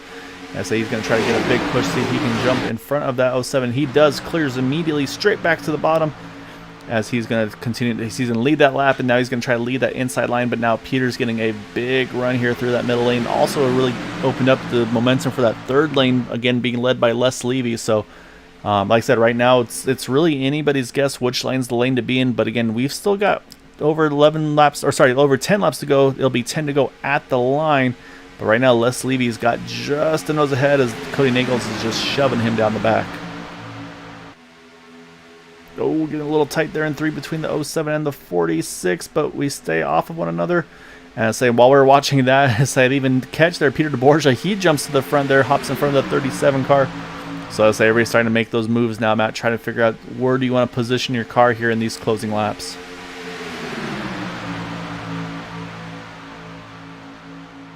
I was kind of looking to see where Sebastian was. I really think he's just backing up here intentionally. I think he's expecting another wreck to happen. Yeah, and I think at this point, look where he is, though. He's pretty much the last car in this lead pack there, in that number 23 machine. So really, I think there's nowhere really to go. You could jump middle or top and just try to see if you can kind of creeping your way forward as the ebb and flow happens, or like you said, Matt, just roll back maybe a 10th or 2. No pressure behind you. That way, if something happens, you've got some room to react to. And I think Brandon Briggs in the 63, you can see he's doing the exact same thing, Matt. He's staying just far enough back. He's also staggering just off to the side of that 23 car. As he runs kind of middle top there. That way, he has a clear view of what's going on in front of him. That way, he doesn't risk getting into the back of that 23 car. So right now, these two are definitely just playing the waiting game, just trying to play it smart, play it safe. So we'll have to keep an eye and see. As right now, also you see Eric Laurie's kind of doing the same thing, just rolling a little bit back out of that pack as well. And then Jay Hilliard in that 59 as well. So up front though, these guys are like, well, we got, let's do it. 3x3x3x3. By the way, a lap ago, that was a hell of a move by JD Crow. The cut right in front of Peter DeBorgia there, that was just incredible. Yeah, that's not a bad move for JD, because I said that's a teammate he's been able to hop in front of, so that's not a bad spot to be in. That was really close between the 30.60. Yeah, they're squeezing it, and that's what happens, Matt. You get to say we're down to 8 to go. We're in single digits, and these guys are going to start to squeeze a little tighter, push a little harder.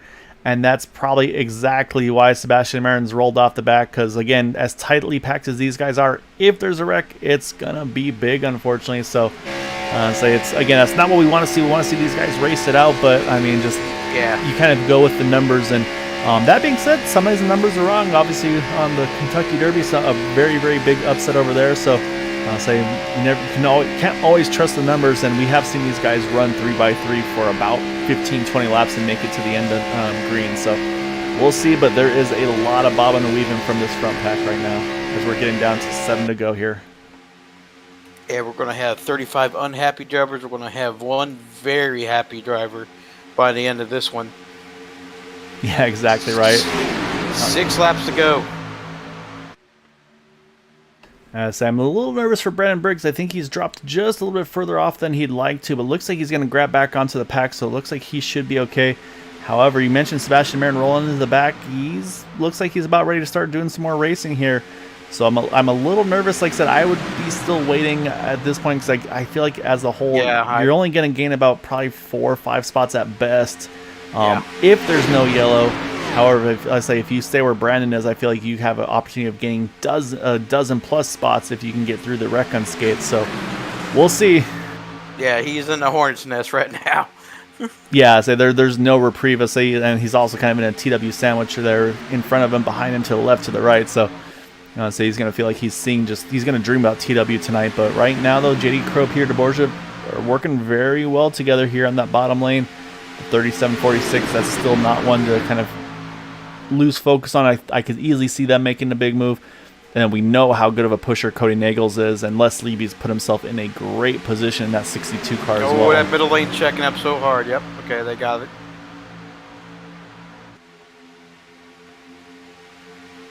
I was watching that top lane. It looks like Les Levy was getting a nice little push by contact! Oh, God, no!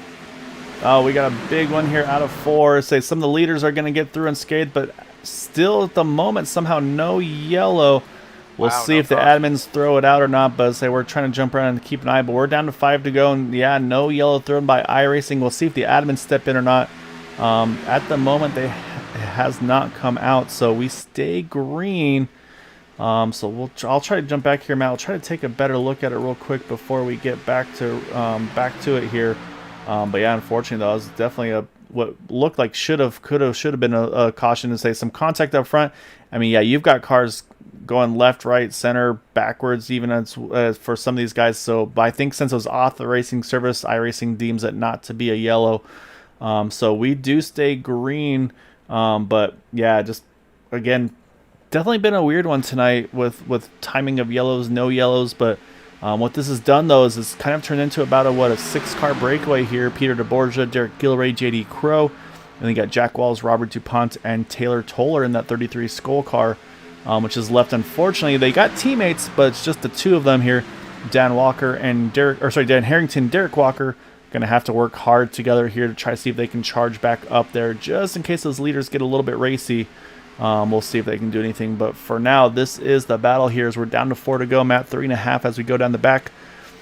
It's just going to be the question mark of which move goes where and what's the winning move here. But, I mean, we've seen crazier on Thursday, so right now it's 2x2, 3 rows deep here. Yeah, don't remind me of that one. So, yeah, so we just talked about having maybe 1 happy driver and 35 angry drivers. I think it's going to be even more so now, unfortunately, with that one, because you never want to be in an incident where the yellow doesn't come out. Just like, why didn't that happen? There's always going to be that frustration. Les Levy, of course, going to be one that's wondering as he gets put down a lap, unfortunately, in that 62 car. And watching the lap times, unfortunately, Dan Harrington, Derek Walker are about a second a lap slower with just the 2 of them. As they just don't have the numbers they need at this point. So right now they're holding. I mean, they're in a good 7th and 8th position, but of course they want to be in this top 6 here. Yeah, it's well, if I was Derek Walker and Daniel Harrington, except for the 7th and 8th, I'll take it right about now. Yeah, we'll see. I mean, we've seen crazy things happen on these white flag laps. We're down to 2 to go here at the line, Matt. So these drivers up front, they just need to keep it clean for another lap, and then from here they will race it out amongst themselves most likely. But again, there's a lot of other battles on track. As they were obviously focused on this main pack, but there's a pretty big pack about to come together here. You got some of the TW drivers here. Then you jump back to this pack here. Some of these guys running 3x3 as well. So yeah, it's all just kind of a guessing game of which words things could happen at. But right now, the question mark is for me is, what's the winning move right now? Because again, you've got a lot of teammates here in the 41, the 46, and the 5. So I think for really the 07, 83 and the 33, if they can work together, that's going to be their best chance to try to win this race amongst the three of them. So we'll see, but let's say right now they're coming through the tri-oval here, trying to get to that white flag lap, and they will do so. We've got one more to go here at Talladega.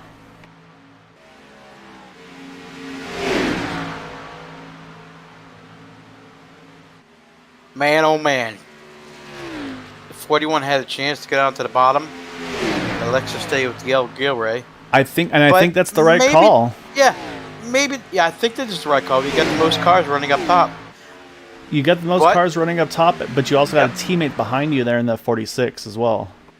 But it looks like Robert's trying to get to the back bumper of the 5 car there. It's not quite locked on yet, but they're a little bit more organized. But here we come to the white, not the white flag, but the start finish line. We'll see right here. Yeah, Jack's gonna try to see if he can gain a few spots using the side draft. But it's gonna be close. Peter DeBorgia, he's gonna get it. He's gonna get the win. I believe JD Crow's gonna grab second, and it looks like Derek Gilray may have grabbed third as well. It was tight between them. I'd say, and then the battle on back, though, it actually got pretty wild there because that main pack, they just got to them at the start-finish line. It looks like Robert Rock's actually going to kind of win the race of the best of the rest there. So, okay, kind of a heartbreak there, if you will, for some of those guys a little further back. Let's go back, and we'll take a look at that momentum shift for that second, towards the back here. Because you see right here, there's Dan Harrington and Derek Walker. They're locked onto each other on the inside line. You see Sebastian Marin in the middle, and then those TW drivers on the outside. So they were, again, there was just the two of them for that long, and unfortunately, there was nothing much they could do at that point. So that was the battle for the second pack here for 7th on back. We'll jump back live, though, and let's go over our final results here tonight as Peter DeBorgia is going to celebrate here at the start-finish line. And let's go and pull up our final results here, Matt, and see what those official results are tonight. As it indeed is going to be Peter DeBorgia getting the win over JD Crow by 0.03 of a second. Derek Gilray there in third in that number 46. And then once again, Robert Dupont's right there in the top 5 in that number 07. So he's, like I said, he's putting himself in contention here. Just hasn't had be able to pull off the win yet. Then you got Jack Walls, Taylor Toller there rounding out our top 6. And we mentioned that kind of the best for the rest battle there. Robert Rock, Sebastian Marin actually beats Todd Siebels by 1/1000th of a second to grab 8th. Dan Harrington, Derek Walker, 10th and 11th. Jay Hilliard, Michael Taylor, Brandon Briggs, Bud Steele, Dean Wilkinson, Bob Fitzgerald, and Keith Horner there in 18th. 19th, you got Randy Miner, Quabby Brooks, 20th, Brian Grimm, and then unfortunately, drivers a lap or more down, including Michael Spell, Zack Workman, Cody Nagels, Les Levy, Nick Manfredi, Charles Johnson, Robert Jordan, and then the remainder of the field here, not the Knights they're hoping for, like Eric Laurie, JD Crow Jr., Richard Sanchez, Everett Lane, Charles Sanchez, Andrew Schroeder, BK Anderson, and Mark Mastrella.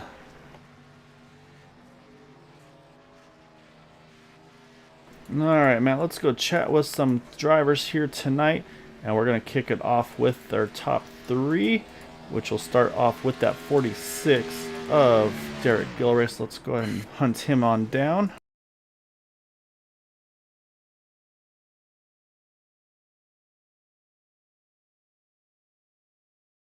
All right, so we're going to pull Derek on in here. Started in the 21st position, brings it home in 3rd. And obviously, I think the big story of the night is that late incident there that really split the field up to pretty much just the 6 of you up front. Obviously, no yellow, though, for on the iRacing side of things. And then kind of obviously made a big change in how you had to approach the end of the race there.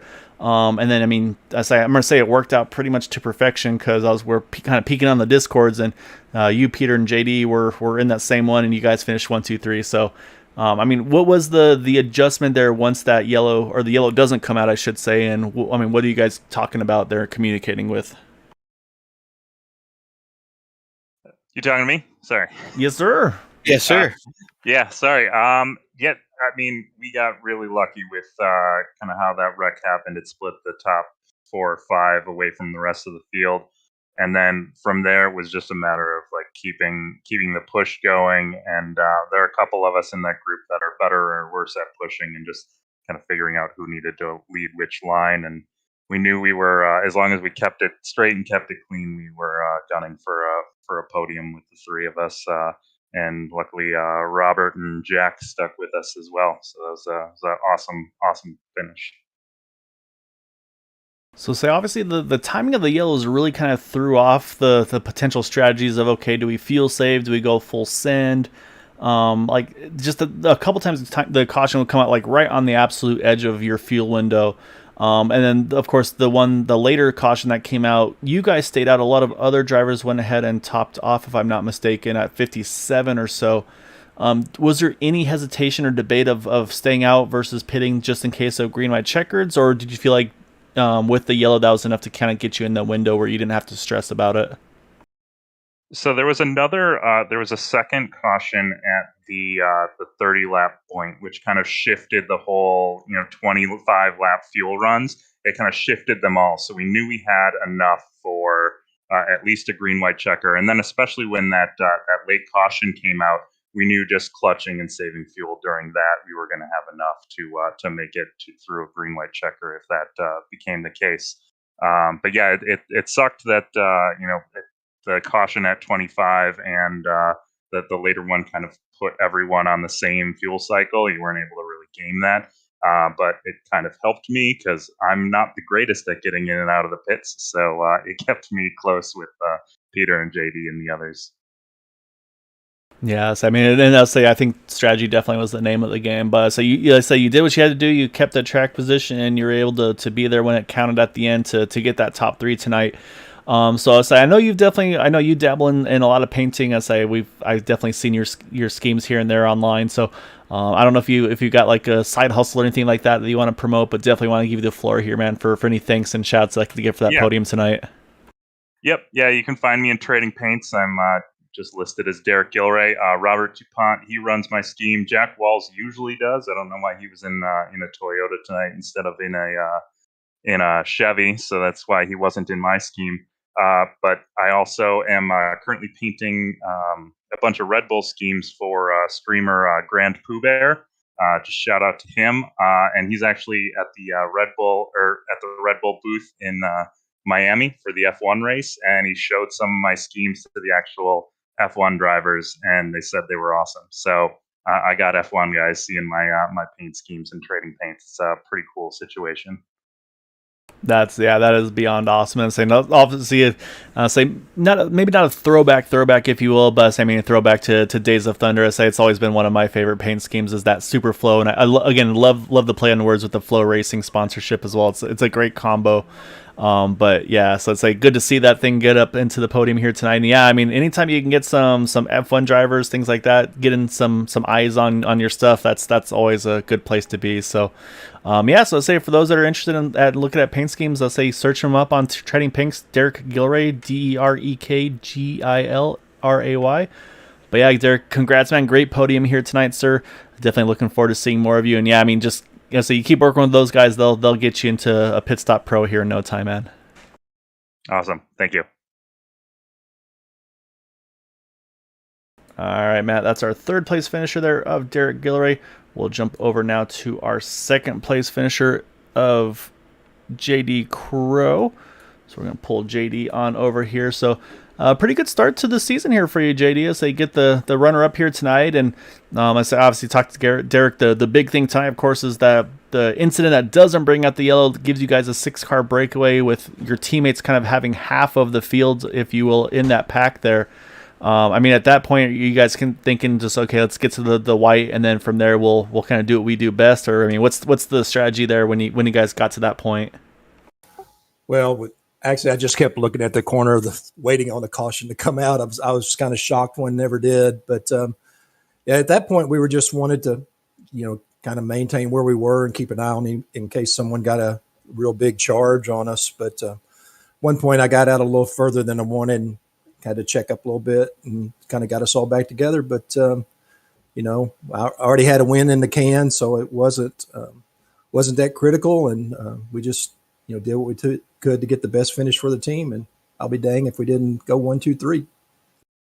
Yeah, so it was the always loving a plan comes together, if you will. So, Yeah, I mean, you guys hit to perfection, and there was a point, obviously, before that incident that didn't bring out the yellow. I mean, you guys were all together there up front, kind of leading the middle, the inside and the outside lane. So, you guys had a pretty good stranglehold on the field there prior to that contact, unfortunately, as well. So, it looked like things were looking pretty good even prior to that point as well.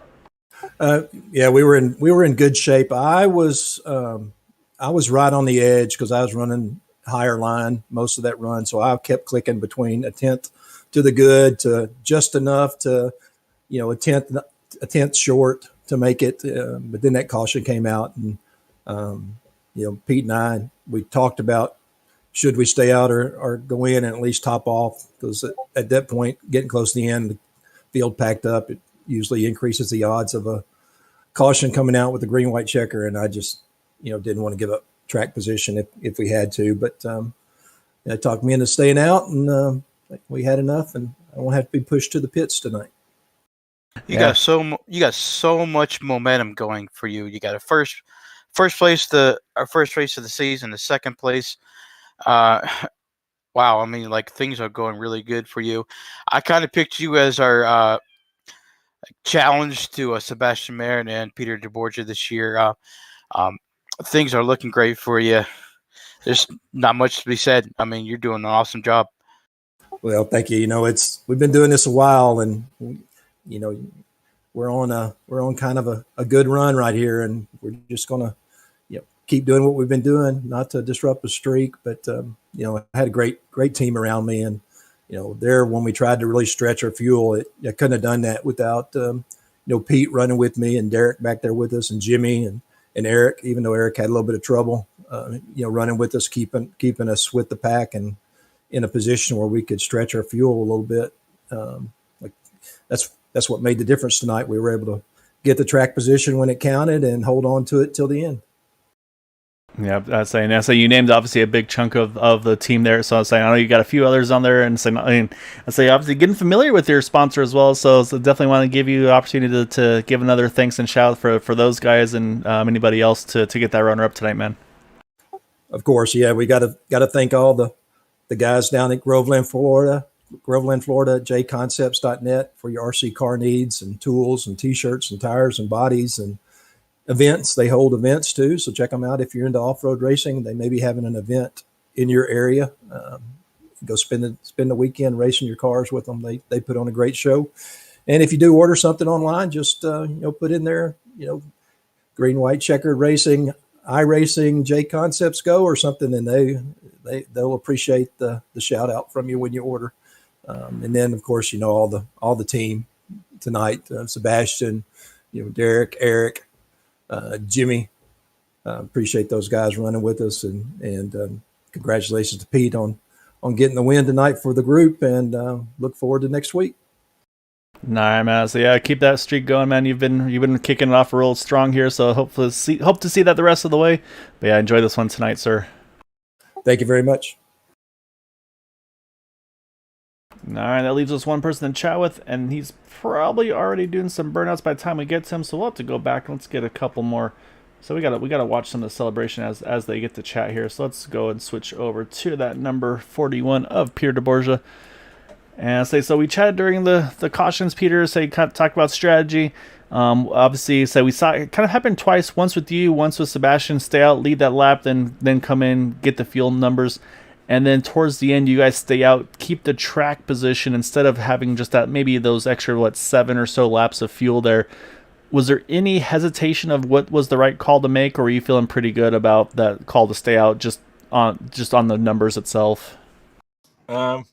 Were we? No, we weren't. I was really confident that I was going to stay out anyway, because the point system is so top heavy for a win and how big of a deal that is. And I really wanted the track position, but JD was a little more apprehensive. He's got the win already, was leading the points. Like, last thing he wanted to do was have to give up all that track position and finish like 30th or something. But to me, I felt like the win was so important, being 50 points versus 40 and all that. You guys can see what those standings do and how big it can shift with the driver winning a race. So I wanted to swing for the fences for sure. So you swung and you found the fences there. So, I mean, obviously the same thing we talked to the other guys about, but I think the big turning point in the race obviously is the incident there out of 4 that doesn't bring out the yellow, separates you guys from pretty much 7th on back there. I mean, obviously a big surprise to see that happen, but from there, I mean, how quick do you guys say, okay, hey, we're in a really good position here, we're kind of controlling half of who's left in the battle for the win here? I mean, how quick was the turnaround to see like, oh man, no yellow, and then okay, let's get to business? That was like instantaneous, because I mean, we were even before that happened. I was thinking, well, where am I going to be at if the yellow flies this second or this second or this second? So just trying to position and make sure that I was around a teammate there, or if not, on the high side, so I can make some noise on the outside and go to the third lane if necessary. And yeah, as soon as that happened, Derek lined up behind me, and we were really able to hold together there. I know he's not super experienced in that role. He did an awesome job. It was excellent push in there near the lead, and he said, it was absolutely exhilarating running that close to the front near the end of the race and whatnot, and how crazy that was. And that's what we all do this for. I hope that's the first of many for him, because he did a great job up there for you. Yeah, man, that's really cool. Is to, like say, kind of taking some drivers, maybe not form like under your wings, if you will, but say, I mean, you guys have always been kind of open to helping drivers out. And it's like one of those things, like you're not there to kind of keep everything to yourselves. If people ask you, usually you guys are all available to help them improve and all that. So yeah, it's really cool to see, like I said, the team grow and build, and like I said, kind of teaching and helping them learn. And yeah, I mean, that's I think what a great part of iRacing and league racing is, to kind of make those connections and kind of help each other out and have fun with it all at the same time. So yeah, just a great job tonight, man. Like I said, started in third, grabbed the lead, used the pit strategy to get that bonus point, and then of course, like I said, kind of go max points at the end, get the win, and stay aggressive, and say not wanting to back into defending that title here this season. So it's a good way to kick things off here, it looks like. Oh, for sure, man. It's this is the best league I know to goof around in on a Sunday, but at the same time really take serious too. You got a lot of guys here that I don't run with most of the time there, and we're always looking to try and help people out. And I've raced with, I don't know, probably a half dozen different guys that Bootnaka has brought in, and been able to introduce myself to them. And all the racing around everybody gets better when everyone else is better. And it's not like road racing where someone who's a little bit better in one section of the track is just going to dominate everybody, and they don't want to have that secret. We all want everyone to be better at holding their lines. We all want everyone to be better at entering pit road. We all want to be able to push whoever we're pushing, and be able to trust that they're going to be able to make the most of that. So I think that approach is the best way for super speedway racing to grow and for your league to succeed. So I love that I'm a part of a group that has that same mindset, and it's awesome to be able to take some guys that I don't run with and see them get better and better too. No, I love the mindset. I think that's exactly what it's all about, man. But yeah, we're gonna let you celebrate. So before we do though, let you take the floor here. Any thanks and shouts you'd like to give for pulling out the win here tonight? Thanks to you guys in the booth. Thanks to everyone with the last name Brooks for putting up such a great league that we got here. And then thanks to Gabe up there in the tower. He had to make some difficult calls and announcements there when some lap cars were making some shady moves earlier, or some people shifting lanes under caution and stuff like that. Just things that might be different in some leagues versus others. That he's able to drop the hammer if he has to, but also understand it's a learning experience. And then the whole team tonight, which was just awesome and encouraging. Even after that wreck, heard a bunch of people there. We were all still in full communication, letting everyone know where we were all at. So obviously JD and Derek, you already talked to, and then Eric and Sebastian and Robert Jordan and Jimmy Crow as well. They all played a role there, and we're up near the front. And Zack Workman, man, I just need to see this guy get a good finish. He runs so well in the other leagues that he does, and internet connections while he was leading last week, and then tonight just getting caught up in that last one there. So he's the next one we got to get a decent finish for. Yeah, so I wouldn't put that one too far away from happening, but yeah, so and that again, just loving the teamwork, the selflessness you guys do week in and week out. It's a lot of fun to see, and saying more often than not, it's pretty successful too. So I'll get you back up there with them. Go enjoy it, and look forward to chatting with you here soon, Peter. Thanks so much, guys. All right, Matt, that is our race winner in that number 21 of Peter DeBorgia. And we saw on the kind of on the background there, teammates celebrating along with him. I'll say when you can get the team to get that podium 1, 2, 3, it's always a pretty good feeling. So why not celebrate when you get that opportunity to do? Because it's hard to come by with these guys. So, but yeah, pretty wild one tonight. Only the 4 cautions tonight. Could have been 5. That's probably going to be a topic of conversation going into the rest of the season after tonight's race. But I mean, yeah, so that was a fun one tonight. A lot of racing, a lot of strategy. But when it came down to it, though, at that point, it was just, again, that all-out charge to the end and see who comes out up top. Yeah, man, it's all about teamwork, and in the end, it was Peter DeBorgia. All that teamwork with all his teammates got him the win. Yeah, exactly right. So, hope you all enjoyed it hope you enjoyed it tonight. So that's going to be it for us this evening. However, of course, like mentioned, say Green White Checker TV, we're back to 4 nights a week here with Area 51 Racing League. So we'll be back again on Monday with the Next Gens, with Nick Chambrone leading the way over there. And then Tuesday night, it will be the Indy Series once again. So I believe we're going to have Boomer Logan kind of run the show over there. So I got to do some personal stuff for, say, my daughter's got an after-school activity that I definitely want to be a part of. So I'm going to be doing that over there. But yeah, so hope you all enjoyed it. We will be back again tomorrow night. And of course, like I mentioned, happy Mother's Day to all the moms that were here watching, supporting. Always a pleasure to have you all chatting with us. And I look forward to seeing you guys all again here soon in the coming broadcast. So until then, take care, stay safe, and we'll see you all tomorrow night. Take care.